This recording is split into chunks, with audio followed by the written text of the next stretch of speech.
Sudah setahun lebih sejak program makan bergizi gratis atau MBG dijalankan. Puluhan ribu dapur dibangun, ratusan juta porsi makanan dibagikan, dan puluhan triliun rupiah dana APBN sudah disalurkan. Program ini digadang-gadang sebagai salah satu program sosial terbesar dalam sejarah Indonesia. Tapi pertanyaannya, apakah program sebesar ini benar-benar memberi manfaat atau justru sebaliknya? Apalagi skalanya tidak kecil. Jadi, program MBG, solusi atau masalah baru, mari kita bahas.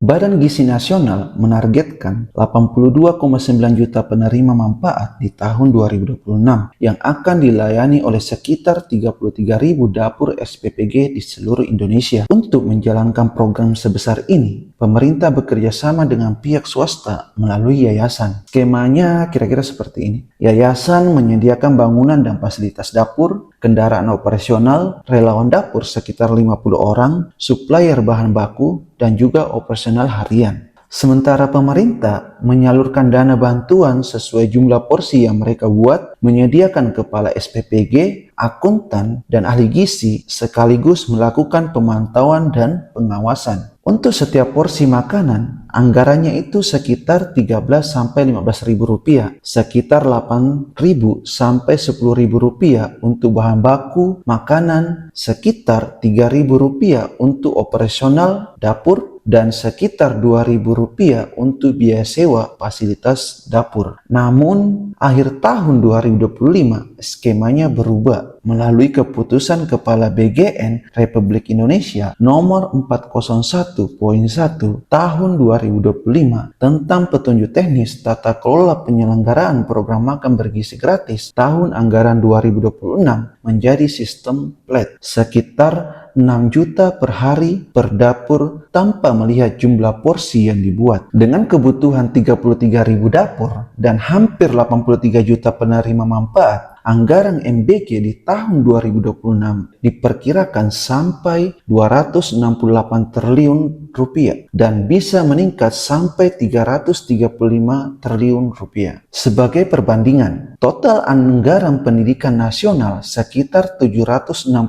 triliun rupiah dan program MBG sendiri masuk ke dalam pos anggaran ini. Artinya, MBG memakan hampir setengah dari total anggaran pendidikan nasional dan di sini perdebatan dimulai. Dengan anggaran yang sebesar itu dan target yang harus dikebut dalam waktu singkat, MBG bukan lagi sekedar program bantuan sosial biasa. Dengan skala sebesar ini, bisa dibilang ini adalah intervensi ekonomi langsung dari negara. Dan menurut pemerintah, program ini bukan hanya soal gizi, tapi juga dirancang sebagai penggerak ekonomi rakyat. Secara nasional, angka prevalensi stunting masih berada di kisaran 20%. Bahkan di beberapa provinsi bisa mencapai 30-40%. Salah satu penyebab utamanya adalah kurangnya asupan gizi sejak usia dini. Di sisi lain, dari perspektif ekonomi, daya beli masyarakat juga belum sepenuhnya pulih. Banyak UMKM yang masih berusaha bangkit sejak pandemi beberapa tahun lalu, sementara petani sering menghadapi masalah klasik, harga panen jatuh saat produksi melimpah. Sehingga narasi pemerintah MBG disebut bisa menjawab dua masalah sekaligus, masalah gizi dan masalah ekonomi, cukup masuk akal. Harapannya, program ini bisa menurunkan angka stunting dan dalam jangka panjang menciptakan generasi yang lebih sehat dan produktif. Secara teori ekonomi, program sebesar ini menciptakan permintaan yang besar, yang stabil untuk para petani, peternak, dan pelaku usaha pangan lokal. Dari segi tenaga kerja, setiap dapur SPPG membutuhkan sekitar 50 pekerja. Kalau targetnya mencapai 33.000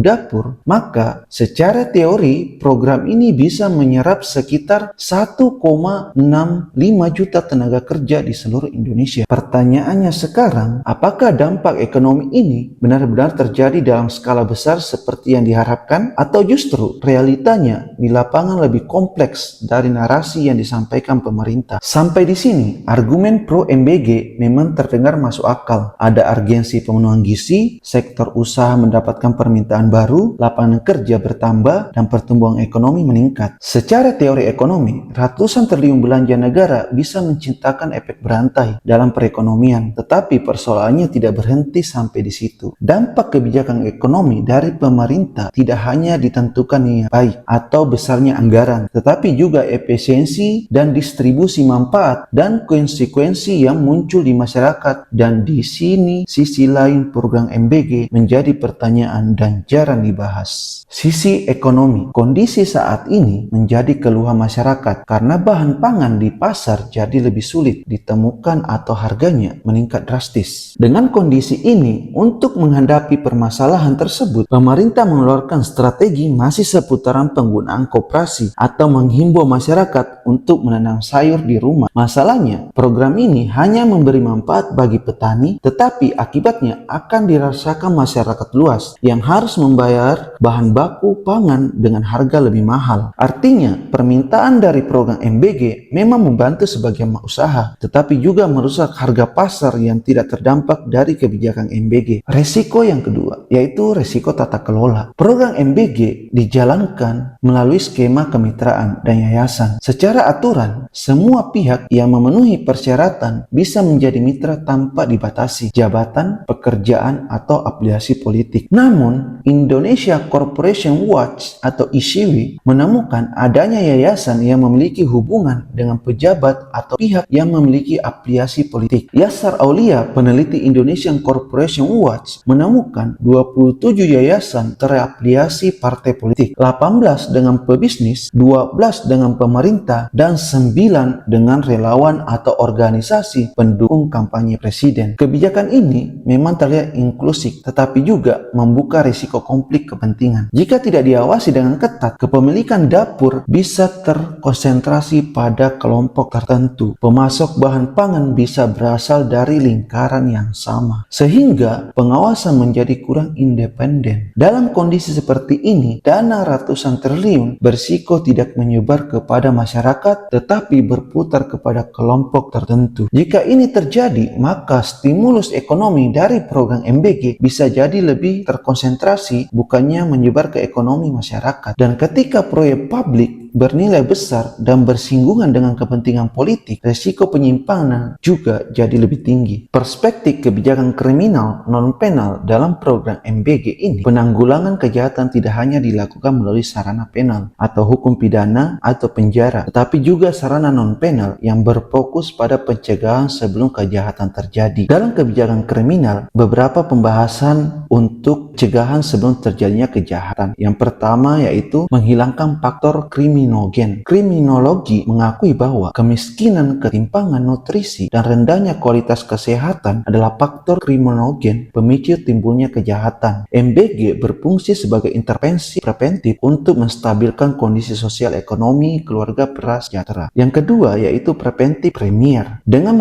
memastikan pemenuhan gizi dasar, negara melakukan perlindungan terhadap kelompok rentan agar tidak jatuh ke dalam situasi keputusan social despair yang sering menjadi pendorong perilaku kriminal. Yang ketiga yaitu kebijakan integral. MBG diposisikan sebagai social engineering yang bersifat preventif, menggeser beban penanganan masalah sosial dari sistem peradilan pidana yang bersifat represif ke arah perbaikan kualitas hidup yang bersifat preventif. Dan yang keempat yaitu optimalisasi multiplier effect untuk memutus rantai kriminalitas lokal, pemberdayaan ekonomi lokal sourcing. Dengan pengadaan bahan baku, MBG harus diserap dari petani, peternak, dan UMKM di sekitar lokasi, sekolah atau wilayah, dan melibatkan orang tua dan kader posyandu dalam penyajian dan distribusi MBG itu sendiri. Program MBG dipandang sebagai investasi keamanan nasional yang bersifat preventif. Dengan memperbaiki nutrisi anak, negara sedang melakukan pencegahan kejahatan secara tidak langsung, indirect crime prevention, meningkatkan produktivitas ekonomi, dan menciptakan stabilitas sosial jangka panjang melalui penguatan kapasitas sumber daya manusia. Tentang MBG memakan biaya yang besar. MBG bukan program kecil. Ini adalah program pengeluaran rutin lebih dari 300 triliun rupiah setiap tahun. Dalam kondisi anggaran negara yang terbatas, setiap kebijakan sebesar ini selalu memiliki trade-off. Sumber pendapatan negara ada dasarnya, berasal dari 3 sumber. Yang pertama yaitu pajak dan penerimaan lainnya. Yang kedua, uang pemerintah. Yang ketiga, pengalihan anggaran dari program lain. Artinya, ketika ratusan rupiah dialokasikan untuk program MBG, maka ada prioritas anggaran lain yang harus dikorbankan. Contoh pada tahun 2025. Pemerintah melakukan kebijakan efisiensi anggaran. Secara resmi, yang dipangkas itu belanja administrasi seperti rapat dan perjalanan dinas. Prakteknya, sejumlah proyek infrastruktur senilai 81 triliun rupiah dibatalkan. Beberapa bantuan pendidikan dan beasiswa juga dikurangi dan anggaran riset ikut terdampak. Padahal infrastruktur, pendidikan, dan riset merupakan investasi jangka panjang yang dapat meningkatkan produktivitas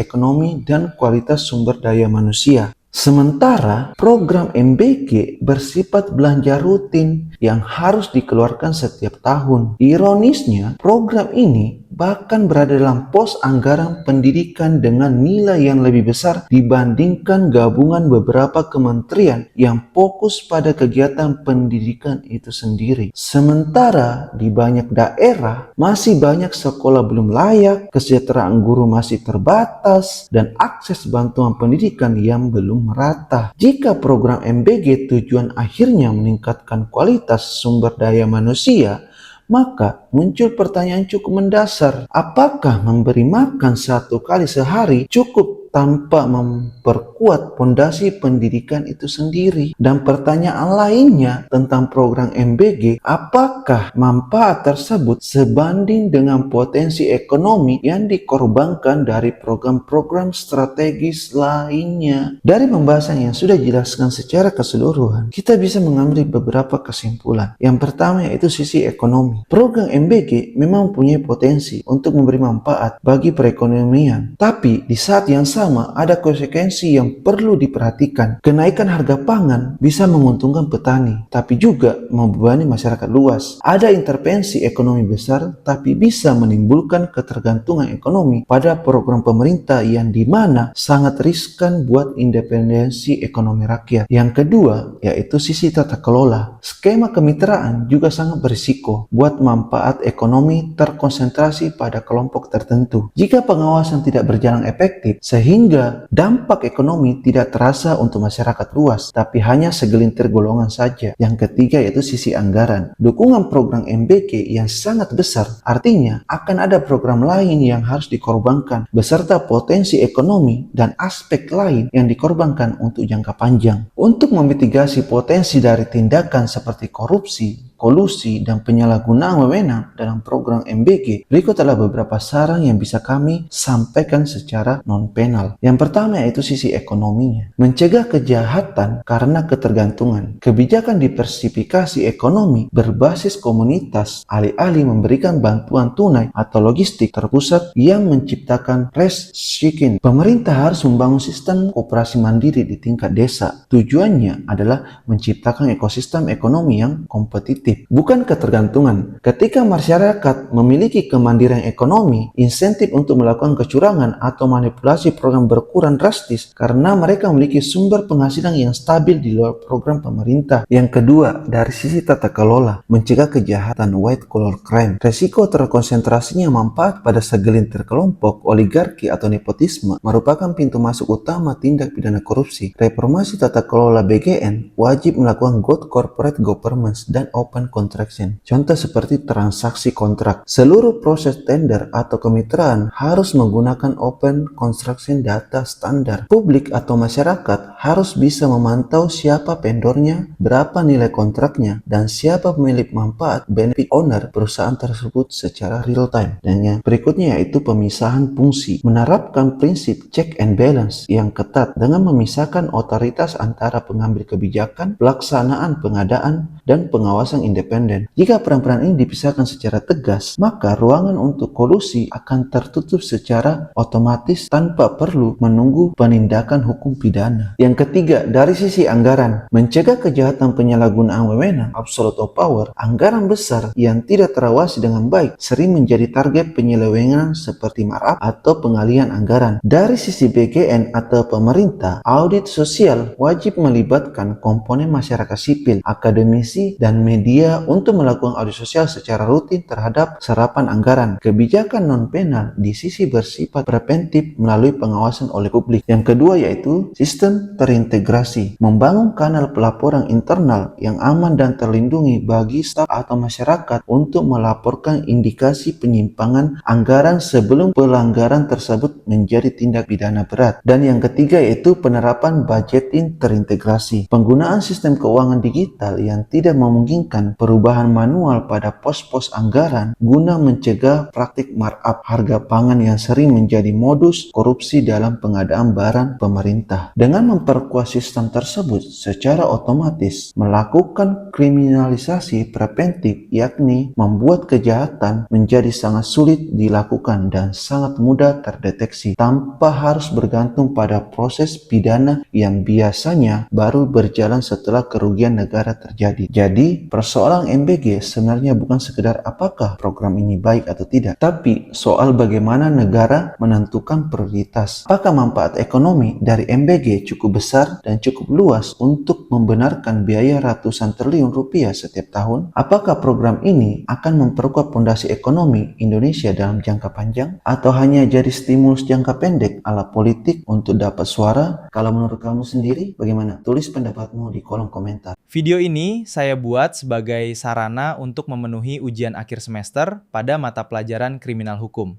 Sampai ketemu lagi di video yang selanjutnya.